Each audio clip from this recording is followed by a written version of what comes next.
some and one foreign citizens' lives have been shattered and lost. Everyday Americans like Kareem Badawi, 18 years old from Baton Rouge, who was a freshman at Alabama, majoring in mechanical engineering, played football at Episcopal School last year, and whose friend Travis said it was never about Kareem, it was always about others, and that's what made him unique.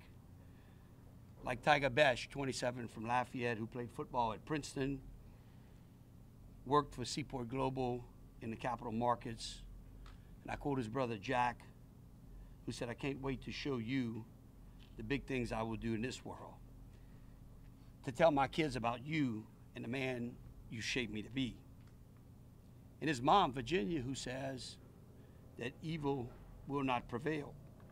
Like Drew Dolphin, 28, from Montgomery, Alabama, a graduate of Auburn University in 2023, was with his younger brother Matthew during the attack, whose family has described him as having lit up every room he entered and how his smile was infectious. Like Nakira Dodo, 18, of Gulfport, Mississippi, who is going to begin nursing school this month, whose mom, Melissa, begged her not to go out on Bourbon Street that night, who has been quoted as one of the most amazing persons who loved everyone and a light to be around, said Zion Parsons, who was with her during the attack. Like Billy DeMaio, 25, from New Jersey, a star student and lacrosse player who worked for Audacity in New York as an account executive, whose family and friends have described them as having an unwavering work ethic and positive attitude and kindness. Like Hubbard Guthrow, 21, of Gretna, who graduated from Shaw High School in 2021, an incredible athlete with a passion for baseball since before he could walk, it was said. His family said he had a sense of humor that was infectious, and he brightened up the room that he walked into.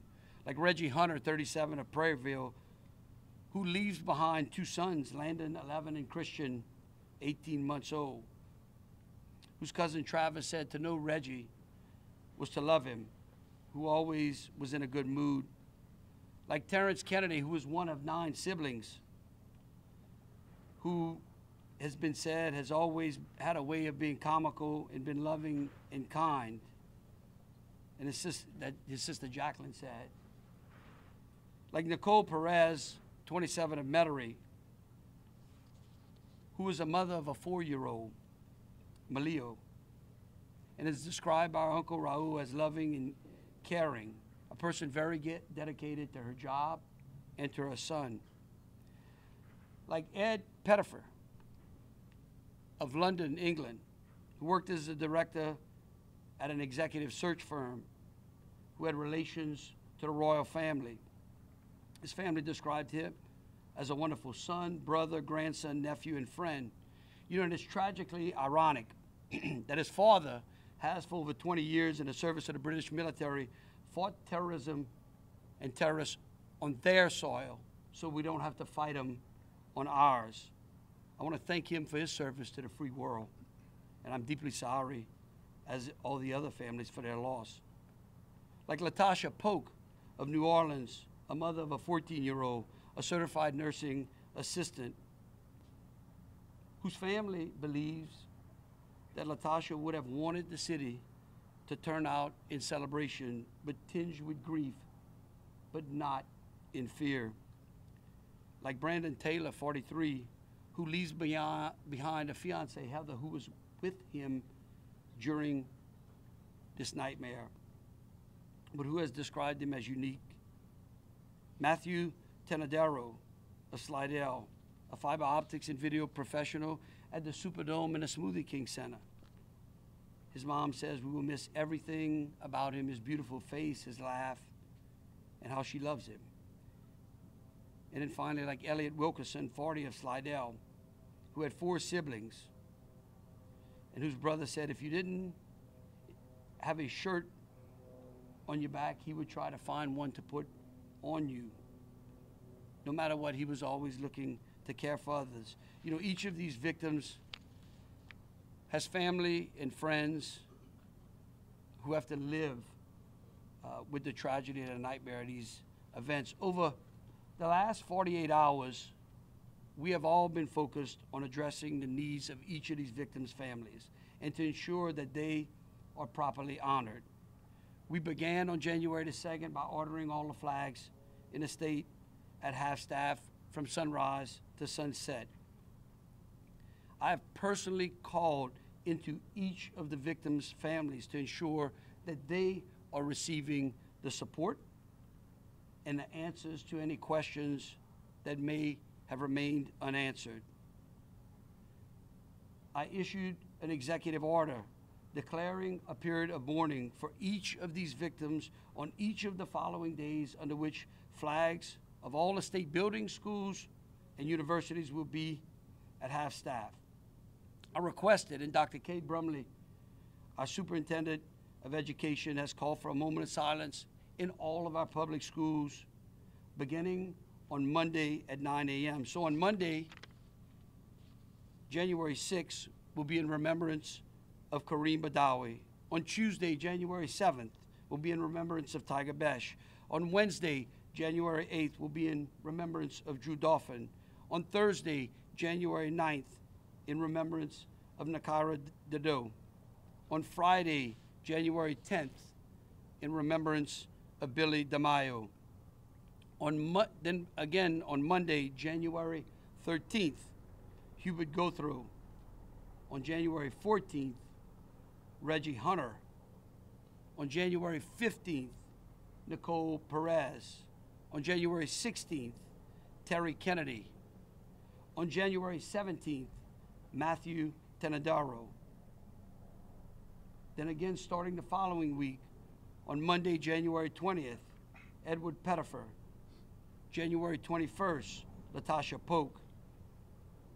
January 22nd, Brandon Taylor. And then hopefully concluding on January 23rd in remembrance of Elliot Wilkerson. We have been working side by side with the Orleans Parish Sheriff's Office Crime Reparations Unit, the New Orleans Police Department's Victim Witness Unit, the FBI Special Victims Unit, the Orleans Parish District Attorney's Office Victims and Witness Unit, to ensure that these victims get the answers and the support that they need. I also called on a time of prayer from Thursday and culminating today, specifically asking pastors and clergy and parishioners here in Louisiana and across the nation to unite in the prayer of victims and their families. We have been specifically tasked in assisting families with expediting the transportation of the deceased family members home. Each citizen of Louisiana's body was offered a Louisiana State Police escort to the funeral home of their parish. Each of our out-of-state victims was either escorted to the state line or to the airport. We are working again with the Crime Victims Reparation Board to ensure that the support they are entitled to is expedited. And the FBI will discuss more details of what they're doing in coordination to assist us with these victims. And I'll tell you what I've told each one of those families. I don't think there's a person up here that wouldn't love to return them to their families. And so we will continue to ensure that their tragic loss is not forgotten. And while we can do nothing to undo what has happened, we are committed to doing everything within our power to honor these victims and support their families and friends. Thank you.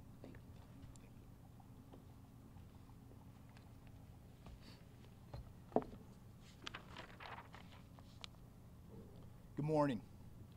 Thank you for being here today with the FBI and our partners. Today, in the interest of transparency, we're going to give you the latest update on the FBI's investigation into the Bourbon Street attack on New Year's Day. First and foremost, as the governor has already done, I know I speak for the FBI and all of the first responders involved in this when I say we do this for the victims and their families, even though we know that nothing we do will take away their pain and grief. What we can and are doing is investigating every detail of this attack to find answers. We are leaving no stone unturned.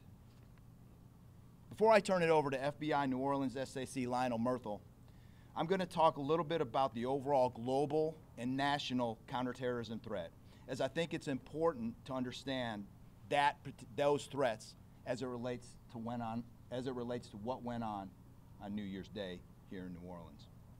Make no mistake, protecting the American people from terrorism remains the FBI's #1 priority. The threats from international terrorism, domestic terrorism, and state-sponsored terrorism are complex and persistent. And notably, they are all simultaneously elevated. You might have heard the director speak numerous times about him seeing all the red lights flashing right now. We continually face threats from foreign terrorist organizations, violent extremists across the ideological spectrum, and criminal actors that aim to bring violence and harm to the United States. During these past few years, lone actors, or small cells of individuals who typically radicalize to violence online and who primarily use easily accessible weapons, have posed the greatest terrorism threat to our homeland. Additionally, for the past several years, the FBI has provided intelligence to our law enforcement partners highlighting that ISIS calls for vehicle ramming attacks. This is a tactic that has been used for many years to conduct deadly attacks on U.S. soil and in other countries. Lone actors, as you all I'm sure are aware, present a particular challenge to law enforcement and intelligence because they are difficult to identify, investigate, and disrupt, especially when their radicalization and communication with other like-minded individuals happens online, as is believed to be the case with the New Orleans attacker, Shamsuddin Jabbar. Over the last year, we saw multiple plots in the U.S. that we were able to disrupt along with our state, local, and federal law enforcement partners. We simply cannot do it alone. Those include plots in September and October in Oklahoma City and New York City, respectively.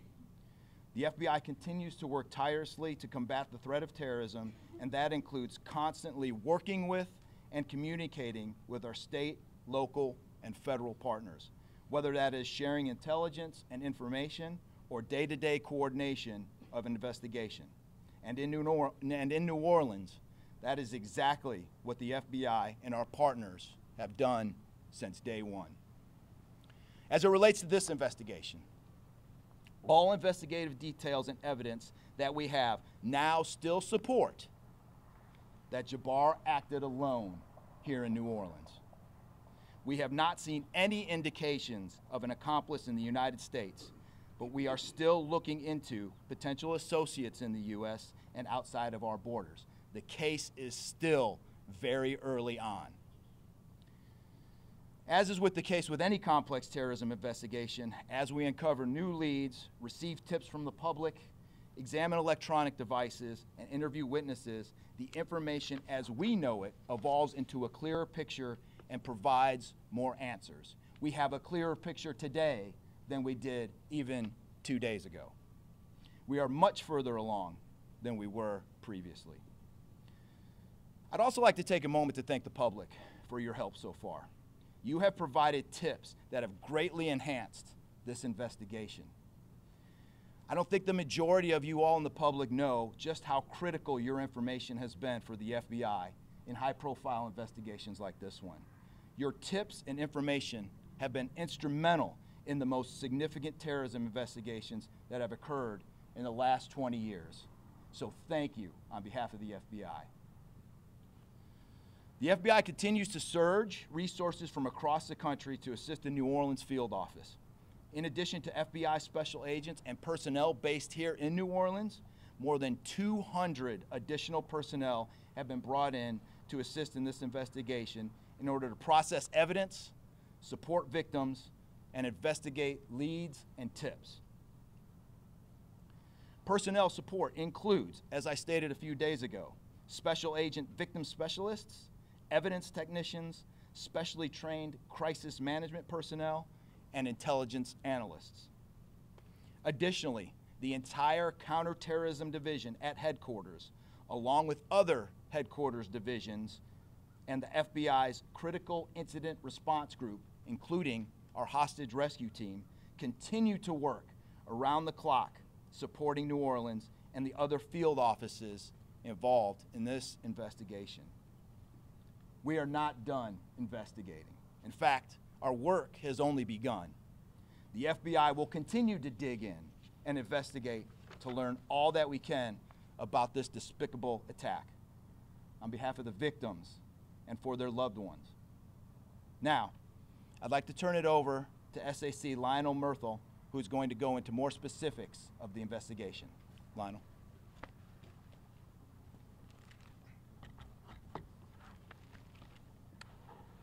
Thank you, Chris. My name is Lionel Murthel. I'm the special agent in charge of FBI New Orleans. I want to thank you and the hundreds of other FBI personnel and our partners with our local, state, and federal agencies who've been working tirelessly beside us. FBI New Orleans deeply mourns the loss of those who tragically lost their lives and extend our heartfelt prayers to those who were injured, and offer our unwavering support to those who endured the traumatic experience of witnessing such a devastating act of terror. Today we want to focus on filling in some of the gaps and giving you a greater understanding of the planning that went into this horrible attack by Shamsud Din Jabbar. We are also sharing videos showing Jabbar placing the IEDs on Bourbon Street and videos he took as he plotted this hideous attack. Thanks to information provided by you, the public, this investigation is crossing state and international borders as our agents follow leads in Houston, Texas, Atlanta, Georgia, Tampa, Florida, and internationally. FBI Houston has recovered evidence at his home there, and the work now shifts to our specialists at the FBI laboratories. Interviews are being conducted with hundreds who have been identified as knowing key pieces of this complex, evolving case. We have also tracked that Jabbar traveled to Cairo, Egypt from June 22nd until July 3rd of 2023. A few days later, he flew to Ontario, Canada on July 10th and returned to the US on July 13th on 2023. Our agents are getting answers as to where he went, who he met with, and how those trips may or may not tie into his actions here in our city in New Orleans. We've also discovered that Jabbar made at least 2 trips to New Orleans in the months prior to the attacks. One in October and the other a month later in November of 2024. From what we now know, Jabbar stayed at a rental home in New Orleans beginning October 30th, 2024. He was in town at least 2 days. During that time, Jabbar, using Meta glasses, recorded a video as he rode through the French Quarter on a bicycle. This video shows Jabbar during that trip in October with his Meta glasses. As we continue to learn more about that trip, we ask anyone who may have seen or interacted with him to contact us. Now, for more information, Meta glasses appear to look like regular glasses, but they allow a user to record videos and photos hand-free. They also allow the user to potentially live stream through their video.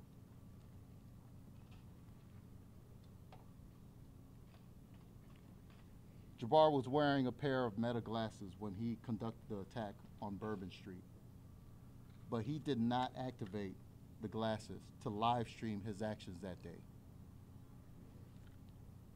Thanks to information that is coming in from the public, We now know Jabbar was here in New Orleans also on November 10th.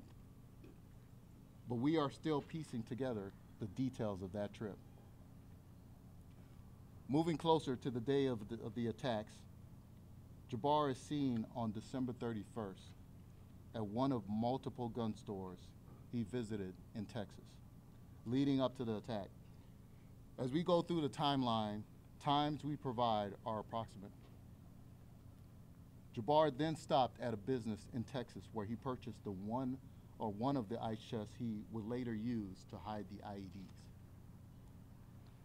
Jabbar is estimated to have entered Louisiana on December 31st, 2024 at approximately 2:30 p.m.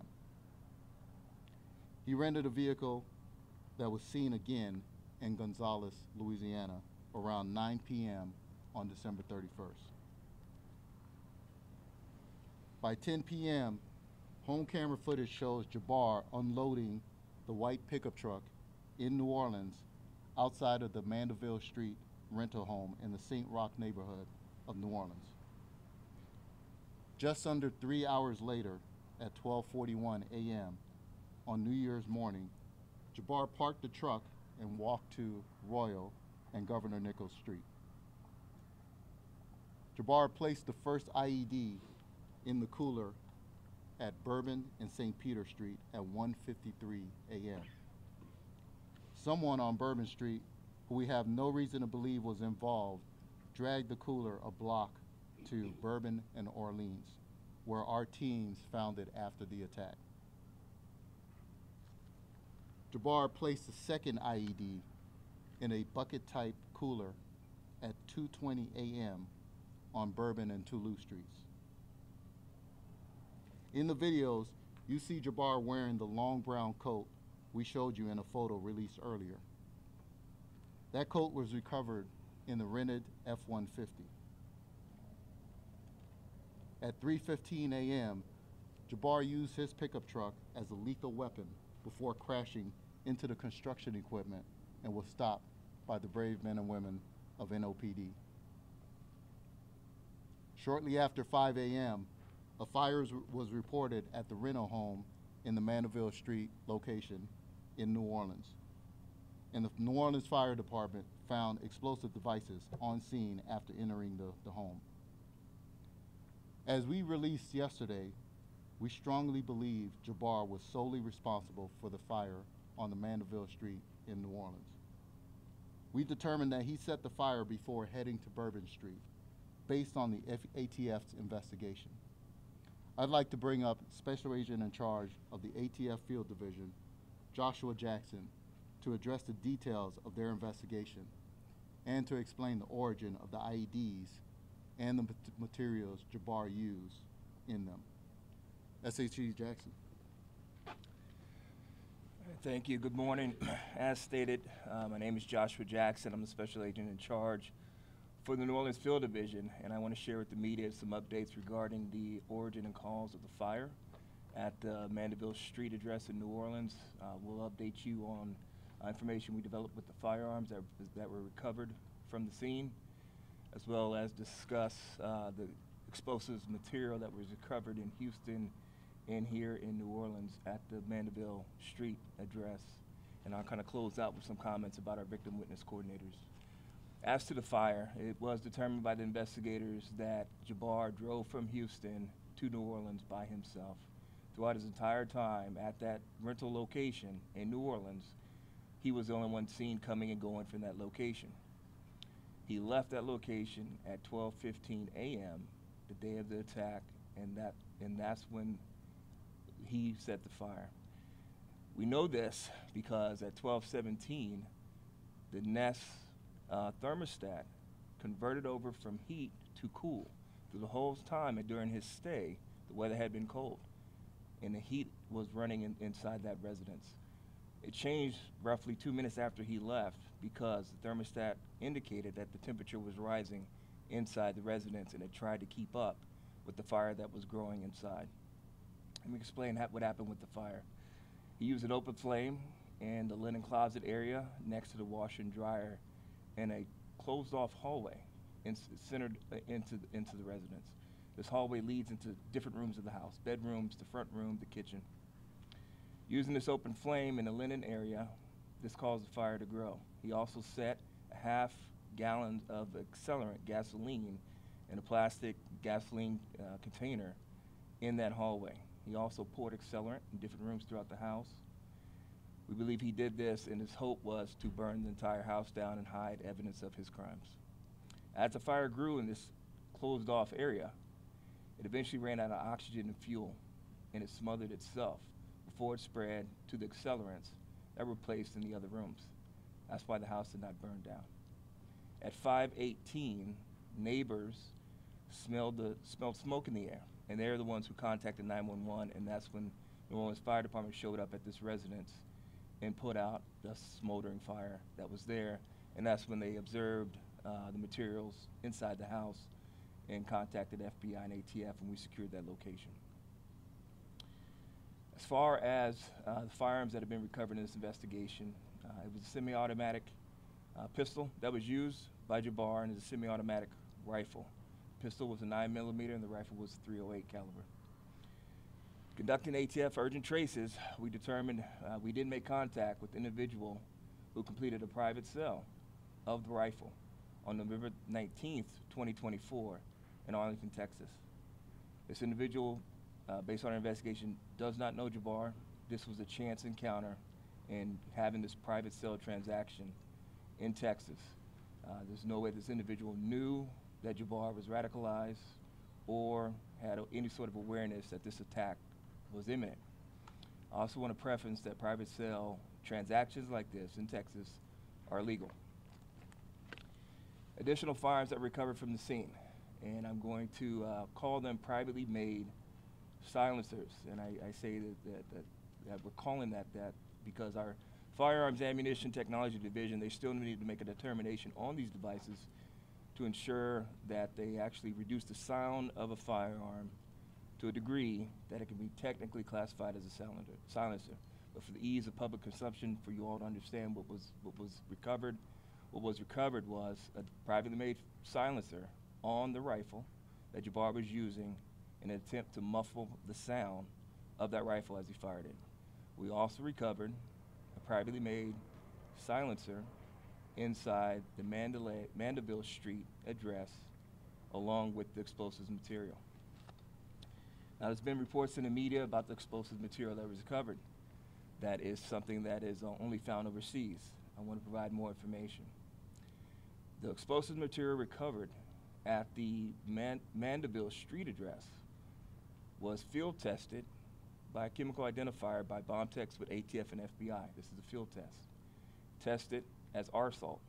R-salt is very similar in look, texture, and chemical makeup as RDX, which is all readily common and available right here in the United States. These same field tests were done in Houston at Jabbar's residence, and that tested as true RDX. The FBI lab will conduct additional tests of this material, which we believe will turn out to be commonly found explosives right here in the United States. Now, what is different about this device that is somewhat unique, and it goes more to the inexperience of Jabbar. Our salt in RDX, typically you need a detonator to set it off.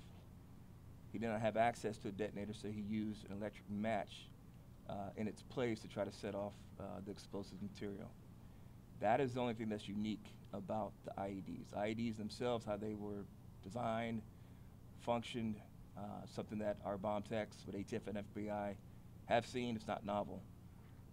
What was different is he didn't use the correct device to set it off, and that is just indicative of his inexperience and lack of understanding how that material might be set off. Last comments are very important. I know that victims and family, that is the focus. That's why we're doing this job. That's why we're going, spending hours and surging resources. ATF has victim witness coordinators that are working hand in hand with all the victim resource specialists, and they're going to remain on the ground, engaged throughout services as we continue to engage and connect with the victims and the families. So our thoughts and prayers remain with them. Our focus and our energy remain with them in the city of New Orleans. And with that, I'm going to turn it back over to SAC Myrtle. Thank you, SAC Jackson. When incidents like this happen, obviously the criminal investigation is important. But the FBI never loses sight of the devastating impact on victims and their families. Helping them navigate the unthinkable is a task that we take on with a number of local, state, and federal partners. It's a task that started within hours of the attack. The work done by these professionals is done behind the scenes, as to not re-traumatize the people who did not ask to be part of this dark day in history. Today, our Victim Services Response Team and those very important partners are opening a Family Assistance Center, which is a centralized location where victims and their loved ones can receive in-person information and assistance. St. Martin de Porres Catholic Church on Elysian Fields has graciously offered space for our professionals to provide services and also return hundreds of personal items left at the scene of the attack. We started the process of returning these items within 1 day of the attack, knowing it's crucial to reunite these precious items to their loved ones. The Family Assistance Center will open at 1 o'clock this afternoon and offer services until 7 p.m. It will then begin operating Monday through Friday from 9 a.m. until 7 p.m. until we are certain we have provided everything we can to help those who need it. I want to say thank you again to the community, to our city, and to the victims and their loved ones. We cannot change what happened, but we are working tirelessly to determine how and why this happened here. At this time, I would like to invite Mayor LaToya Cantrell to the platform.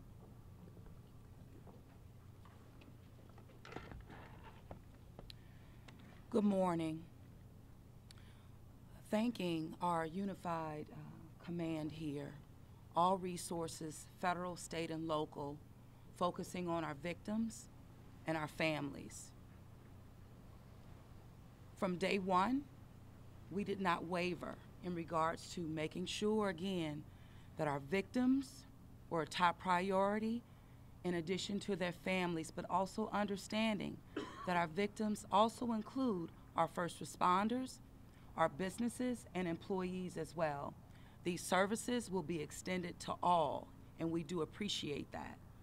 From being on the phone at the start of this with the White House, with our president, Joe Biden, in addition to AG Garland, the request was for victim services. So again, I just want to say thank you. In addition to that, the city of New Orleans will welcome President Biden on tomorrow to demonstrate, one, his unwavering support of our victims, their families, and the city of New Orleans. The city of New Orleans just continues to demonstrate its resilience and its love for its people, coming together in prayer and making sure that we're lifting our community up, our city up, every step of the way. Our mission remains on increased public safety as we move towards hosting major events in the city of New Orleans, whether that's Super Bowl or Mardi Gras, and others to follow. But with this, I have specifically requested through the White House that the city of New Orleans be assisted with getting a tactical expert in our city this week to map our city for target hardening measures, where and how. These are requests that have been made by me specifically and our New Orleans Superintendent, Ann Kirkpatrick. In addition to that, we have submitted a re-adjudication request for Mardi Gras to be removed from a Sear 2, upgraded to a Sear 1. This is something that we have been advocating for many years now, I can say since 2019, but we do believe that it will be processed. This is something that the governor and I will have conversations with the president on tomorrow, and we will continue to push for a Sear 1 rating for Mardi Gras. I also want to, as we informed you on Friday, but on tomorrow, it starts our activation and infrastructure activation in preparation for the Super Bowl that's coming next month. You will see this activation and even in real time and as it unfolds, again starting tomorrow, but throughout as we move towards February. The City of New Orleans will always remain focused on improving public safety measures, no doubt about that. But on today, we're here to ensure that our victims, our families, our law enforcement officers, our businesses, our employees are extended the resources that they need to not only move through grievement, but to get the support and the services that are so vitally important this day and really days to come. There has been a fund set up by the Greater New Orleans Foundation that will assist our victims as well with resources that can be reached. The information can be reached at gnof.org. I want to thank again all of our partners who have ensured that the resources are met with the need on the ground.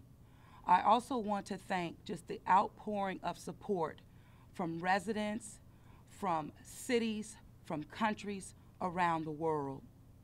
I also have to thank my Commissioner, Tanisha Stevens, the New Orleans Police Department, just ensuring that we're working in partnership and in real collaboration, again, to meet our people where they are. But make no mistake about it, we are working collectively and around the clock, and we will not stop. I have full confidence that the City of New Orleans not only is safe, we will continue to be safe days, weeks, and months ahead as we prepare again to host national events in our city. Thank you.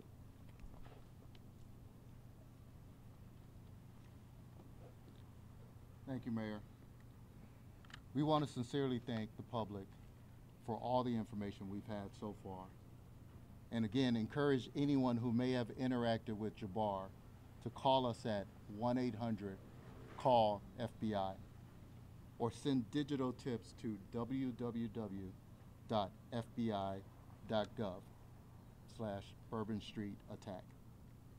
At this time, we will take questions. Right here on the right. Maddie Kurth with Fox 8 here.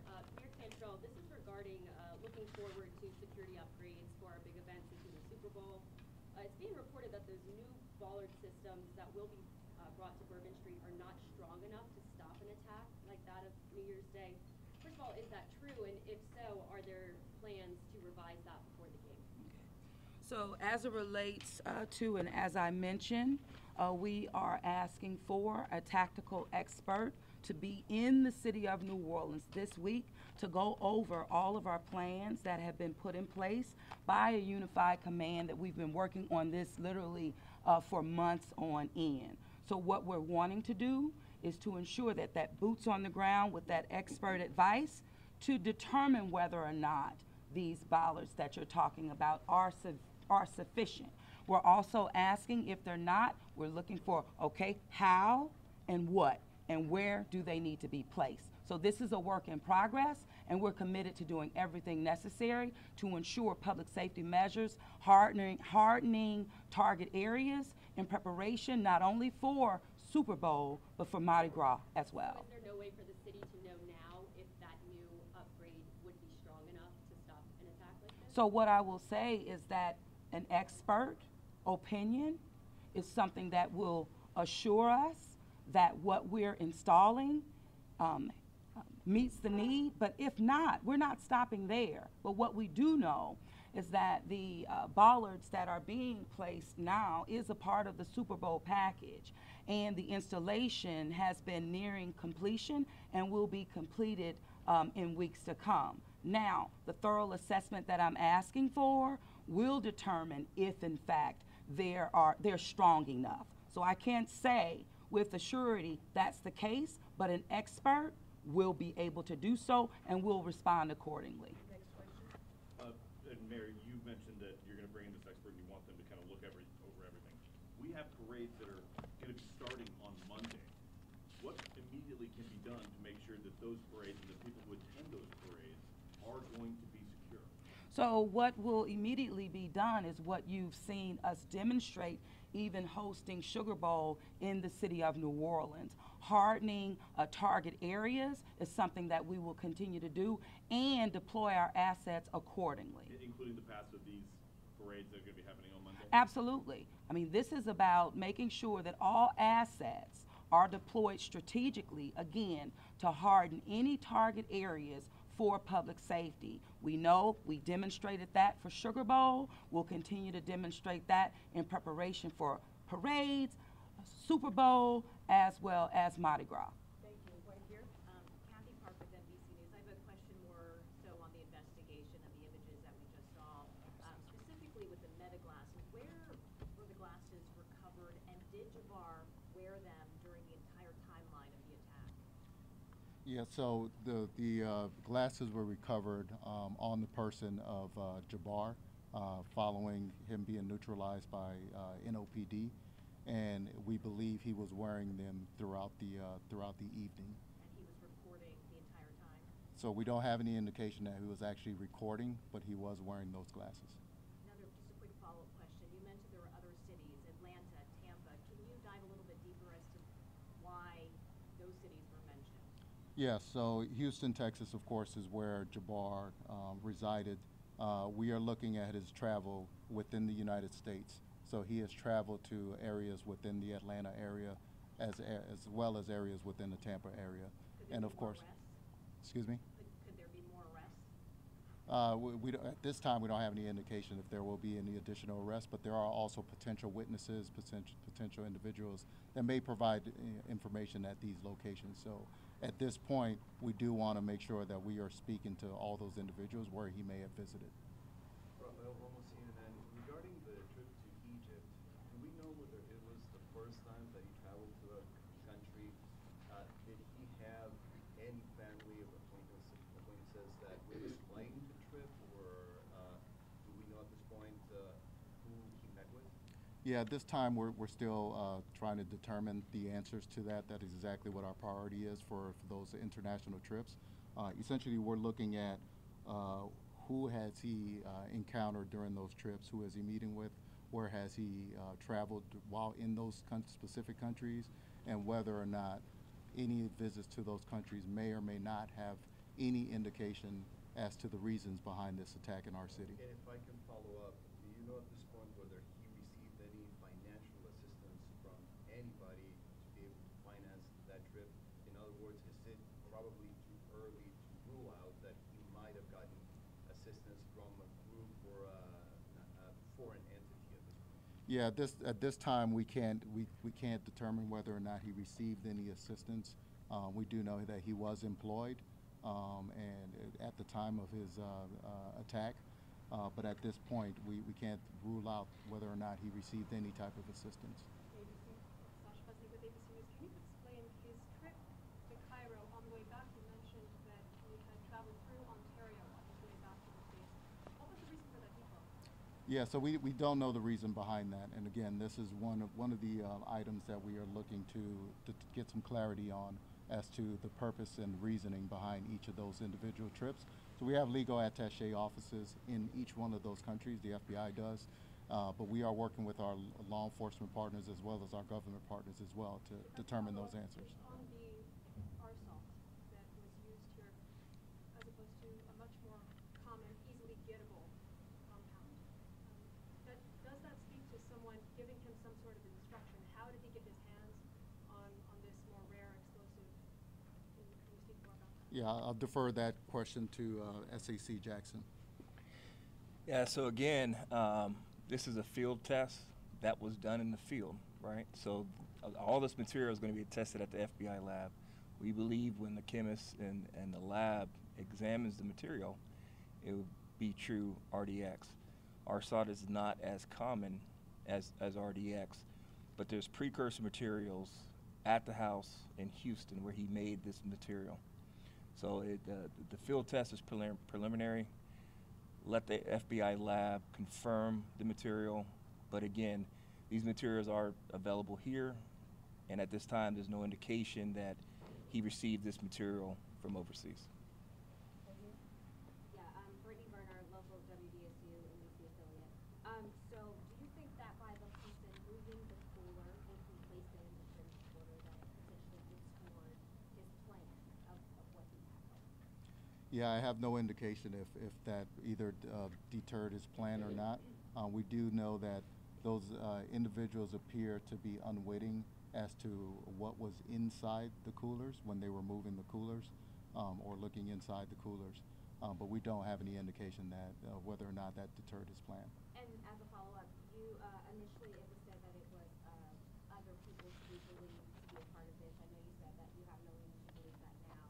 So we don't believe the person, whoever moved the cooler or anything, was in regards to this.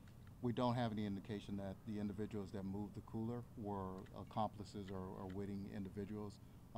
From what we've observed so far and what we've gathered through our investigation is that they were unwitting individuals who moved the cooler from location to location without knowledge of what is in the cooler. Was he driving it at all? Like, do you think he was driving it, like, as far as it being motorized of some sort? No, the cooler was not motorized. The cooler was a standard square. There were two coolers, standard square cooler, as well as a circular ice cooler as well. Right here? Mike Burlstein, WWL Louisiana. I have a question and a follow-up if I could. The first question is, when you mentioned electronic match instead of some kind of standard detonator, why was that not employed? What foiled that? Was there a plan for him to use that? Does it have a remote capability that somehow did not get used? Yeah, as to that question, so electric match or hobby switch are commonly available items that common citizens could get their hands on. A detonator is not something that a common citizen can get their hands on. That's why he chose electric match. Is readily available. As far as the device that was recovered, the devices did have receivers attached to them with the explosives material. There was a transmitter that was recovered inside of Jabbar's vehicle, so we believe that the transmitter would have functioned and would have worked, but for New Orleans PD putting him down before he could get access to that transmitter and set off the devices. And my follow-up question is, we have heard about things that Jabbar posted on social media, obviously threatening in months and days before the attack and then in the hours. Is there any intelligence capability, FBI or otherwise, that could have intercepted what he posted on social media? That's a great question. The key here, when it comes to social media posts, we really rely on the public, the individuals who are seeing these posts to report these posts. As you know, there are several privacy concerns regarding social media. So unless it's a publicly available online platform, we have to have a legal process in order to get into those postings. So really, we rely on information from the public and information from concerned citizens. Can you go a little further into where he posted this and who may have seen it in advance of the attack? Yeah, I don't know who would have seen it in advance of the attack. He has, from our understanding, he's posted on a couple encrypted applications as well as on his own social media. Right here? Yeah, Jack Burke with AP. Do we have any indications as to why he chose New Orleans specifically for that attack? No, we don't have any indication as to why he specifically chose New Orleans. Again, this is one of our top priorities, is to get an understanding as to not just on the day of the attacks, but the reasoning behind the two previous trips back in October as well as November. But that is a concern for us and a priority for us as well. Right here? Hi, it's Anna Adams here from BBC News. I just wondered if there was any indication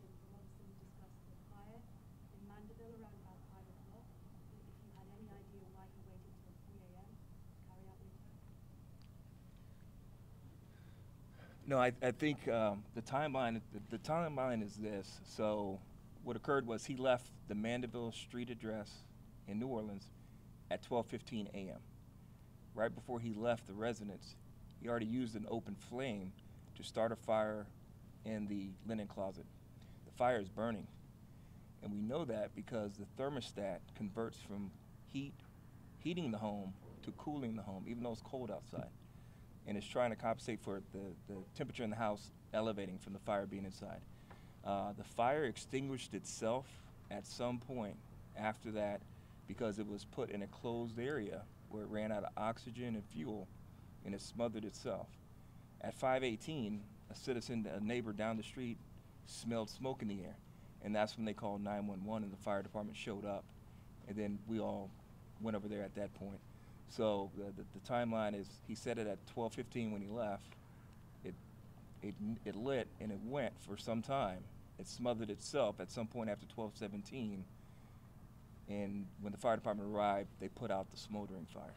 One more question. It's possible to know, just to follow up to that, I mean, it's safe to say that he would have wreaked more havoc sooner than 3 a.m. You don't have any idea why he waited those few hours and leaving the house in Mandeville and arriving at the French Quarter? No, the way that accelerants were placed around the house, his intention was for the whole house to go up. It could have been. In terms of the attack in the French Quarter? It could have been a distraction. You know, he's not here to explain himself on that, but it could have been done as a distraction to have resources ushered that way. But again, the way that the accelerant was set up in the house, in the different rooms, the intent was for the fire to spread and then eventually engulf the whole house. Thank you very much, everybody. We appreciate it. I'd like to give you the information about where you can find the videos. You can go to fbi.gov/Bourbon Street updates or go to our FBI YouTube page. Thank you, everyone.